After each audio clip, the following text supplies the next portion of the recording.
বিসমিল্লাহির রহমানির রহিম। আজকে টপিক হলো basic knowledge of a doctor. একজন চিকিৎসক হতে হলে চিকিৎসকের বেসিক কি কি নলেজ থাকা খুব জরুরি। সেটা হতে পারে এলোপ্যাথিক, হোমিওপ্যাথিক, আয়ুর্বেদিক, কবিরাজ। আপনি যেই সেক্টরে নিজেকে চিকিৎসক দাবি করেন না কেন, চিকিৎসক হিসেবে দাবি করার আগে আপনার নিজের কিছু যোগ্যতা অর্জন করতে হবে। এই যোগ্যতাগুলো আপনার থাকতেই হবে। এগুলা অর্জন করার পর আপনি নিজেকে চিকিৎসক হিসেবে দাবি করা শোভনীয়।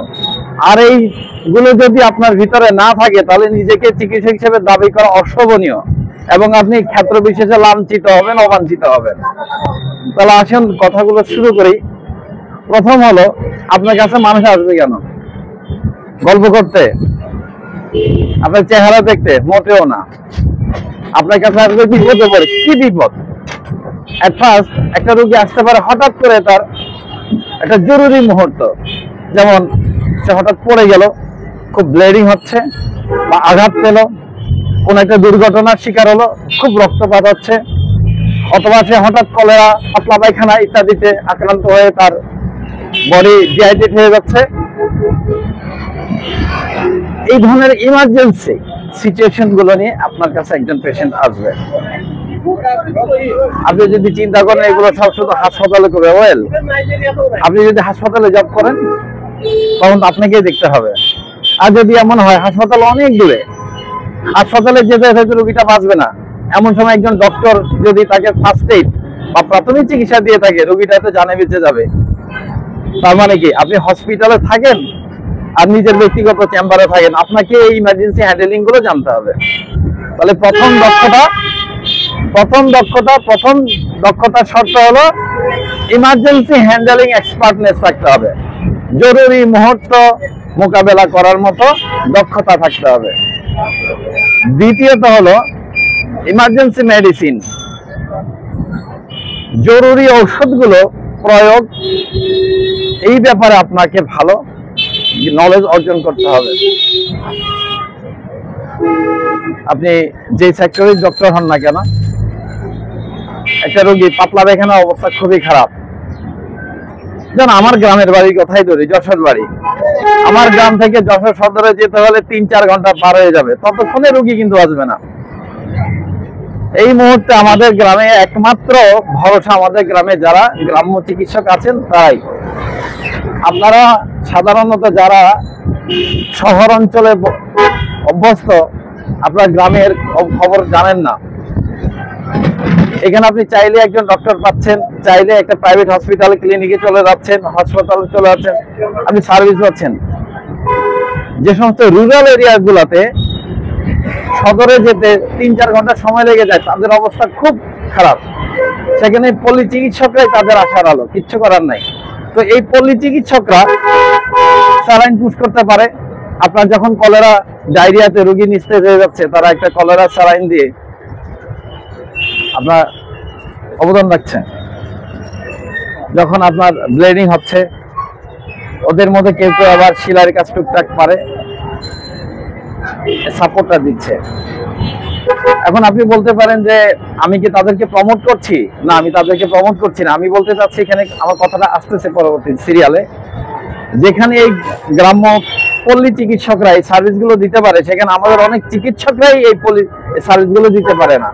তো আপনি যখন, একটা কথা আছে, যখন বাঘ যখন চুপ থাকে তখন বিড়াল বাঘ হয়ে দাঁড়াবে, এটাই স্বাভাবিক। তো সমাজের ভিতরে আপনি ডাক্তার হিসেবে নিজেকে এস্টাবলিশ করছেন, ফার্স্ট এড জানেন না, ফার্স্ট এড পারেন না, তো তখন কি হবে? তখন আপনার জায়গা যে রিপ্লেস হয় সে অটোমেটিক রিপ্লেস হয়ে যাবে। তো যাই হোক, ওদিকে না যাই। আমাদের যারা হোমিওপ্যাথি ডাক্তার আছেন, আপনার শুধু লেখাপড়া করে আপনারা শুধু ক্যান্সার বিশেষজ্ঞ হয়ে যাচ্ছেন, ক্যান্সার ট্রিটমেন্ট দিয়ে ফেলেন, এই সেই সব ঠিক করে ফেলেন, কিন্তু ইমার্জেন্সি হ্যান্ডেলিং কোথায় আপনাদের? বলেন তো। আমাদের যে হসপিটাল আছে, সে হসপিটালে কি আদৌ কোনো ইমার্জেন্সি পেশেন্ট ভর্তি হয়? কেন হয় না? এটা কেন প্রচারণা নাই? আমাদের একজন হোমিওপ্যাথি ডাক্তার, তার কাছে কি মেডিসিন নাই? সে ক্যান্সার ভালো করতে পারে কিন্তু জ্বর ভালো করতে পারে না, পাতলা পায়খানা নাই, ব্লিডিং নাই, বা এগুলো মেডিসিন নাই? আমাদের অবশ্যই আছে। তাহলে আমাদের সমস্যা কোথায়? সমস্যা কোথাও না। সমস্যা আমাদের নিজের ভিতরে, আমরা নিজেরা পড়াশোনা করি না, নিজেদের ডেভেলপমেন্ট করি না, মেডিসিন নিয়ে পড়াশোনা নাই, যাতায়াত করতেছি, আসা যাওয়া করতেছি, সার্টিফিকেট নিয়ে নিছি,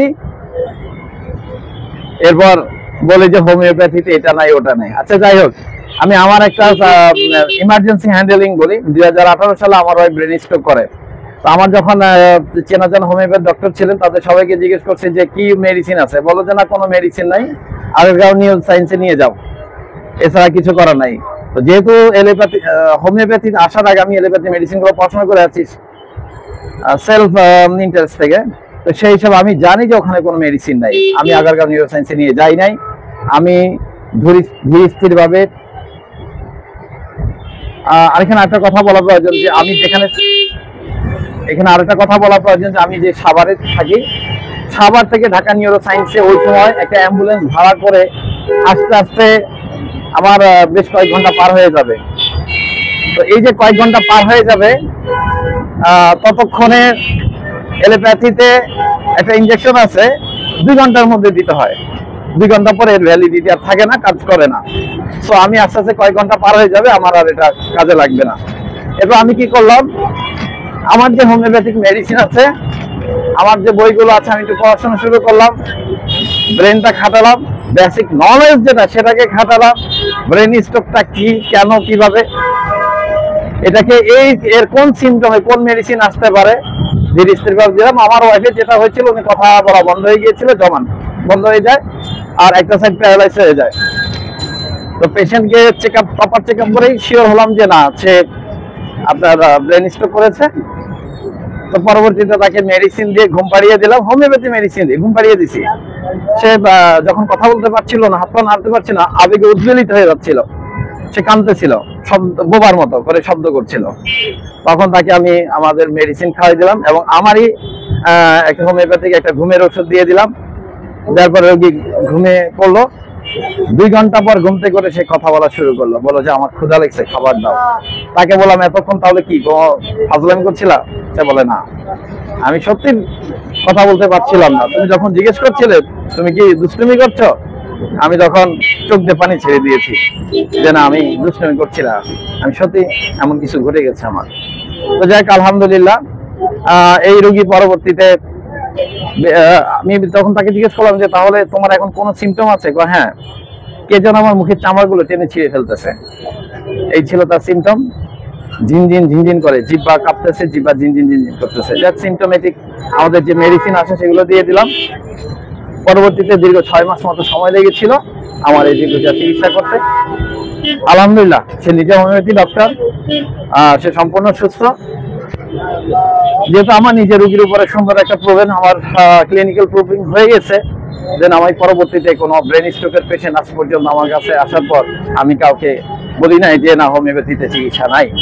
আলহামদুলিল্লাহ, ইভেন আইসিইউতে ব্রেন স্ট্রোক করে পড়ে আছে এমন রোগীগুলো আমার এখনো বেঁচে আছে। মাঝে মধ্যে তারাও আমার সাথে কথা বলে, যোগাযোগ করে। আলহামদুলিল্লাহ। তো ঠিক আছে, হোমিওপ্যাথি ডাক্তার যারা, আপনি যে ডক্টরই হন না কেন, বেসিক ইমার্জেন্সি হ্যান্ডলিং আপনাকে জানতে হবে। ওকে, থ্যাংক ইউ, আসসালামু আলাইকুম।